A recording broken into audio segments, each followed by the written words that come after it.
You never want a serious crisis to go to waste. You never want a serious crisis to go to waste. Divine laws as the only laws applicable to Aryans.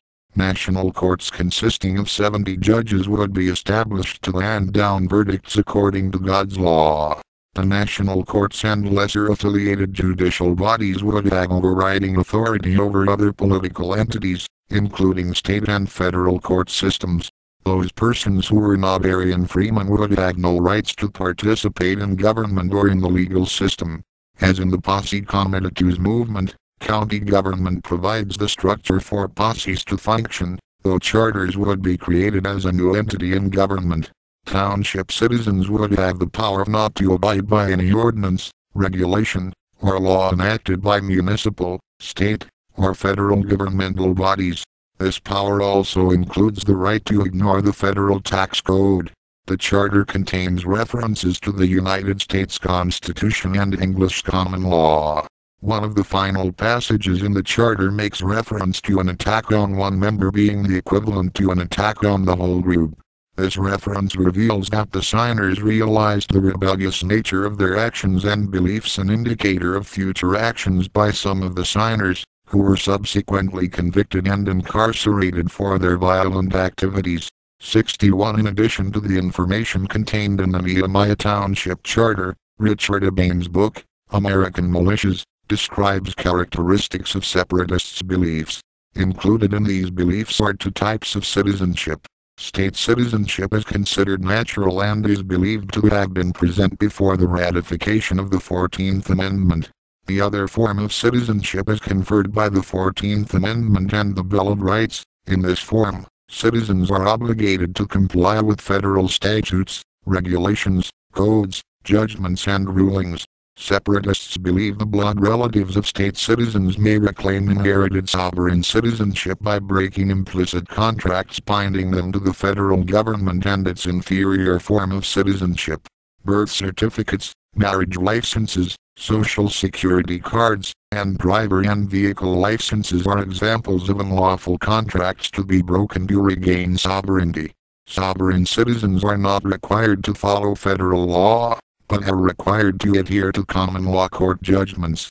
62 other idiosyncratic separatist beliefs worthy of mention are claims that the United States Constitution was suspended in 1933 by the War and Emergency Powers Act and the 16th Amendment was not properly ratified, thereby nullifying the legality of the federal income tax system.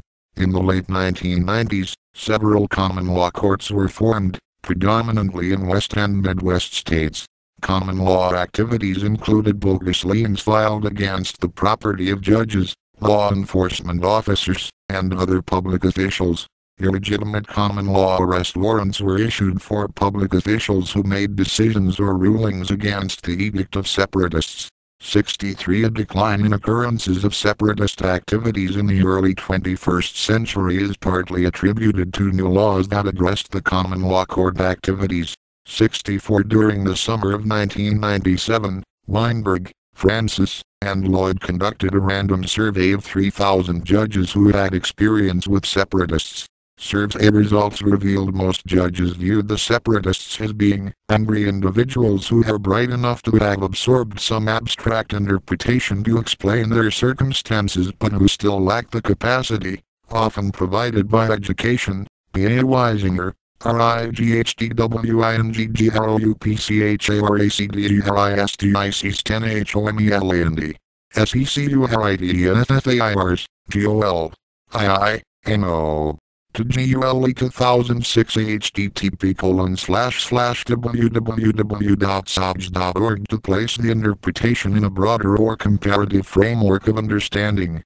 Of the judges who had encountered separatist challengers, over half indicated traffic cases were the most frequently disputed. A prevalence of cases involving weapons offenses was not surprising due to the Second Amendment issues embraced by militia members. Additionally, frequently disputed episodes involving domestic abuse, child custody, and alimony issues were viewed by Weinberg, et al., as indicative of the high stress associated with extremist political behavior. 65. The emotional vehemence of separatists is revealed in the survey results. 27% of the judges who reported challenges indicated they had received threats of violence. 4 judges reported being victims of physical assaults. 66 Ku Klux Klan. The KKK is the domestic granddaddy of the right-wing extremist movement. It was founded in Pulaski, Tennessee, between late December 1865 and June of 1866, at the beginning of the Reconstruction era following the Civil War. The name of the organization is derived from the Greek word kuklos, which translates to English as circle. The group changed the Greek word slightly to Ku Klux and added the word Klan to the ending to note the Scottish heritage of the group's organizers. 6 former Confederate soldiers created the organization as an unpolitical social club for the amusement of themselves and other community members. In the beginning, the white sheets and elaborate costumes worn by the Klansmen were referred to as costumes of mystique and amusement. The amusement eventually transformed into intimidation. Klansmen also believed their white, hooded costumes represented the ghosts of dead Confederate soldiers coming back to cast retribution upon the inferior Negro race. 67 This activity eventually led to free blacks and white carpetbaggers from the North becoming the targets of degrading and frequently vicious nocturnal raids, often resulting in acts of violence and murder. 68 The Klan then spread throughout Tennessee and eventually to Mississippi and Alabama. The Klan's first national convention was held in Nashville, Tennessee, in 1867, where Confederate General Nathan Forrest became the first elected Grand Wizard. Forrest officially dissolved the Klan in 1869, but the activities of the various dens throughout the South continued. 69 The first legislation designed to fight the intimidation and violence inflicted by members of the Klan was passed in 1870. The new law was designed to enforce the 15th Amendment to the Constitution by outlawing interference with voting rights through intimidation, bribery, or use of force.